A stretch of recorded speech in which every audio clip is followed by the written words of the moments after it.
Hello friends, welcome to my channel life is beautiful with me Priyanka. Friends, जब हम लोग women's empowerment की बात करते हैं तो आपको क्या लगता है कि वुमेन्स ने भी फाइनेंशियल प्लानिंग का हिस्सा होना चाहिए? क्या सिर्फ अर्निंग वुमेन ने फाइनेंशियल प्लानिंग का हिस्सा होना चाहिए और नॉन अर्निंग वुमेन ने नहीं? तो आज का हमारा डिस्कशन इसी पर है कि फाइनेंशियल प्लानिंग क्यों इम्पोर्टेंस है, कैसी करनी चाहिए और अर्निंग हो या नॉन अर्निंग हो, ये सारी वुमेन्स इसका हिस्सा कैसे बन सकती है, कैसे नॉन अर्निंग वुमेन अपने लिए थोड़ा सा पैसा इकट्ठा कर सकती है ताकि वो भी इन्वेस्ट कर सके। तो फटाफट बढ़ते हैं हमारी वीडियो की ओर।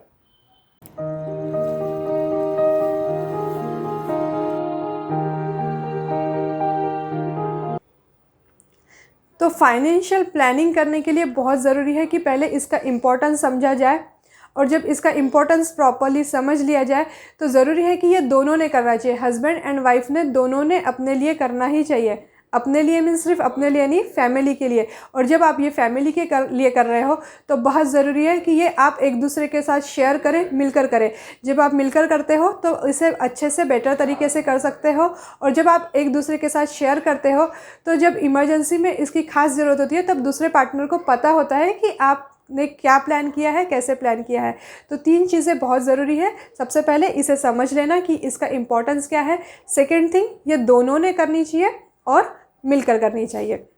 फाइनेंशियल प्लानिंग करने के लिए आपको पहले समझना होगा कि आपको पैसे बचाने किस लिए है, और इसके बाद आप डिसाइड कर सकोगे कि आपको इसे इन्वेस्ट कहाँ करना है। तो इन चीज़ों को मैंने 3 कैटेगरी में डिवाइड किया है। ये मैंने इन जनरल किया है, आप अपने हिसाब से इसे एडजस्ट कर सकते हो या अलग अलग कैटेगरी में कर सकते हो। तो कैटेगरी 1 में मैंने वो चीज़ें रखी है जिसकी ज़रूरत आपको लाइफ में कभी भी पड़ सकती है और जिसके लिए आपके पास लिक्विड मनी होना बहुत ज़रूरी है। जैसे कि मेडिकल इमरजेंसी, या फिर दूसरी कोई इमरजेंसी, जैसे कि जॉब चली गई हो तो फिर घर का खर्चा जो है वो आपका मीन्स कुछ मंथ तक तो भी आपका खर्चा ईजिली चलना चाहिए, तो डेली एक्सपेंडिचर भी निकलने चाहिए। ऐसे सारी चीज़ें मैंने कैटेगरी 1 में रखी है। और जब हमने देखा है कि इसकी ज़रूरत आपको कभी भी पड़ सकती है, इसके लिए आपको लिक्विड मनी की ज़रूरत है, तो आपको पैसे ऐसी जगह इन्वेस्ट करने चाहिए जिससे आपको कभी भी पैसे अवेलेबल हो सके। जैसे कि बैंक या बैंक से रिलेटेड कुछ स्कीम जो आपका पैसा ज़्यादा दिनों तक लॉक ना करे। मेडिकल खर्चे के लिए मेडिकल इंश्योरेंस लेना बहुत अच्छा ऑप्शन है, तो ये भी ज़रूर लीजिए। कैटेगरी 2 में मैंने लिए हैं वो खर्चे जो आपको एक टाइम स्पैन के बाद लगने वाले हैं, और वो उस टाइम पे वो लगने ही वाले हैं। जैसे कि हमारा रिटायरमेंट वो टाइम पे आने वाला है, बच्चों का हायर एजुकेशन ये भी टाइम पे ही आने वाला है, और हम चाहते हैं कि अगर हम रहे भी या ना भी रहे बट हमारे बच्चों का एजुकेशन, हायर एजुकेशन स्मूथली होना चाहिए। तो इसके लिए प्लान करके रखना बहुत ज़रूरी है, और ये प्लान उस वक्त हमें मीन्स ऐसे इन्वेस्टमेंट जो उस वक्त हमें मिलने ही चाहिए, ऐसी जगह इन्वेस्ट करना है। तो इंश्योरेंस इसके लिए बेस्ट ऑप्शन है, या फिर आप ऐसे कुछ इन्वेस्टमेंट कर सकते हो जो आपके रिटायरमेंट में आपको पैसिव इनकम दे सके। तो कैटेगरी 3 में मैंने रखे हैं ड्रीम्स, और इन्हें हम लोग कम ज़्यादा कर सकते हैं, ऊपर नीचे कर सकते हैं। मीन्स अगर मुझे आफ्टर 5 इयर्स वर्ल्ड टूर पर जाना है तो मैं इसे कम ज़्यादा कर सकती हूँ। मीन्स अगर तब मेरे पास पैसे नहीं है तो मैं 10 इयर्स के बाद भी जा सकती हूँ, या फिर वर्ल्ड टूर नहीं, कुछ इंपॉर्टेंट कंट्रीज़ ही कवर कर लूँ। ऐसे बहुत सारे ऑप्शंस अवेलेबल है, तो इसमें आपके पास कम ज़्यादा करने के ऑप्शंस अवेलेबल है, और इसके लिए आप इन्वेस्ट कर सकते हो ऐसे चीज़ों में जो आपको ज़्यादा रिटर्न्स दे। बट ज़्यादा रिटर्न्स मीन्स रिस्क फैक्टर भी होता है, तो अगर आप म्यूचुअल फंड्स या शेयर में इन्वेस्ट करना चाहते हो आप कर सकते हो, बट रिस्क फैक्टर होता है, तो उसे देखकर समझकर अपने लिए इन्वेस्ट करिए। तो इस तरह हमने देख लिया कि हमें इन्वेस्टमेंट कैसे करना है। आप अपने हिसाब से कैटेगराइज कर सकते हो, ये मैंने एक जनरल बताया था। तो हमें ये देखना है कि हमारा इन्वेस्टमेंट किस कैटेगरी में कम है, किस में बराबर है। अगर किस में कम पड़ रहा है तो दूसरा पार्टनर उसमें सपोर्ट कर सकता है, एक दूसरे को उसे बढ़ाने के लिए कन्विंस कर सकता है। तो फ्रेंड्स, इस तरह हमने फाइनेंशियल प्लानिंग का हिस्सा बनना चाहिए, फिर चाहे वुमेन्स अर्निंग हो या नॉन अर्निंग हो। बट नॉन अर्निंग वुमेन सोचती है कि हमारे पास तो पैसा ही नहीं है, हम तो कुछ अर्न ही नहीं करते, तो हम कैसे इसका हिस्सा बन सकते हैं।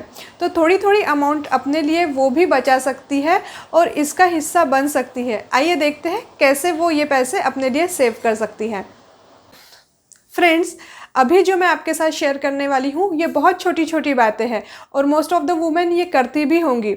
पर जो नहीं करती है वो इस पे ध्यान दें, क्योंकि ये छोटी छोटी बातें ही आपके लिए एक मोटा अमाउंट सेव कर सकती है। और अगर आपने ये मिस कर दिया तो आप एक मोटा अमाउंट मिस भी कर सकते हो। नॉन अर्निंग वुमेन को भी घर चलाने के लिए पैसा मिलता है और इन पैसों को प्रॉपरली यूटिलाइज करना चाहिए। वुमेन्स में ये स्किल होती है कि वो समझ सके कि उनका पैसा कहाँ अनवांटेड यूज़ हो रहा है, और इस अनवांटेड खर्चे को कंट्रोल करके वो अपने लिए कुछ अमाउंट बचा सकती है, और ये छोटी छोटी अमाउंट बचा कर वो अपने लिए एक बड़ा फंड जमा कर सकती है, जो कि आपके लिए ही बहुत यूज़फुल होने वाला है। फ्रेंड्स, हमारे घर में जब भी कोई एडिशनल अमाउंट आती है, फिर चाहे वो इंसेंटिव के फॉर्म में हो या फिर कभी किसी फंक्शंस में मिले हुए गिफ्ट के फॉर्म में हो, तो उसे भी हमें हमारे मंथली खर्चे में मिक्स नहीं करना है, मंथली खर्चे में यूज़ नहीं करना है, उसे साइड में रखना है और किसी अच्छी जगह इसे इन्वेस्ट कर लेना है। तो इस तरह आप अपनी सेविंग बढ़ा सकते हो। नॉन अर्निंग वुमन को लाइफ में दिक्कत तब जाती है जब कभी उन्हें लाइफ में अर्न करना पड़े, और बहुत से बार उन्हें इसका पास्ट एक्सपीरियंस नहीं होता है। तो मैं समझती हूँ कि ये हर पेरेंट की रिस्पॉन्सिबिलिटी है कि वो शादी से पहले अपनी बेटी को मिनिमम 2 इयर्स का अर्निंग एक्सपीरियंस दिलाए, और साथ ही साथ बेटियाँ जब 18 साल की हो जाए तो उनका बैंक में अकाउंट भी खोल दे, ताकि बेटियाँ अर्न करना तो सीख ही रही है, साथ ही साथ सेव करना भी सीखे, बैंक अकाउंट ऑपरेट करना भी सीखे, और इससे लाइफ में जब भी उन्हें रीस्टार्ट करना पड़े तो बहुत दिक्कत न जाए। तो जब आपने अपनी सेविंग स्टार्ट कर ली है तो इसे किसी भरोसे की जगह ही इन्वेस्ट करिए, जैसे कि बैंक हो गया, नेशनलाइज्ड बैंक। किसी भी अरे गहरी जगह इन्वेस्ट मत करिए, जैसे कि चिट फंड होते हैं या फिर ऐसी कोई स्कीम्स आती है जो बोलते हैं कि हम कुछ ही मंथ में आपके पैसे दोगुने कर देंगे। यहाँ बिल्कुल भी मत जाइएगा, यहाँ फ्रॉड होने के चांसेस बहुत रहते हैं। तो इससे ज़रूर बचिए और अच्छी जगह अपने पैसे इन्वेस्ट करिए। तो फ्रेंड्स, ये कुछ बातें थी जो मैं आपके साथ शेयर करना चाहती थी। मैं समझती हूँ कि नॉन अर्निंग वुमेन भी थोड़ा थोड़ा अमाउंट बचाकर एक बहुत बड़ा अमाउंट बचा सकती है, और वो भी फाइनेंशियल प्लानिंग का हिस्सा बन सकती है, और अर्निंग वुमेन तो कर ही सकती है। और इसके लिए आप चाहे तो एक्सपर्ट की सलाह भी ले सकते हैं, वो भी आपको मदद करने के लिए अवेलेबल है। और इस तरह आप भी अपनी लाइफ को हैप्पी बना सकते हो, ब्यूटीफुल बना सकते हो। उम्मीद करती हूँ दोस्तों आपको ये वीडियो अच्छा लगा होगा। अगर आपको ये वीडियो अच्छा लगा है तो फटाफट इसे लाइक करिए, शेयर करिए, और आपने अगर अभी तक मेरे चैनल को सब्सक्राइब नहीं किया है तो प्लीज़ इसे सब्सक्राइब कर लीजिए। Thank you for watching my video.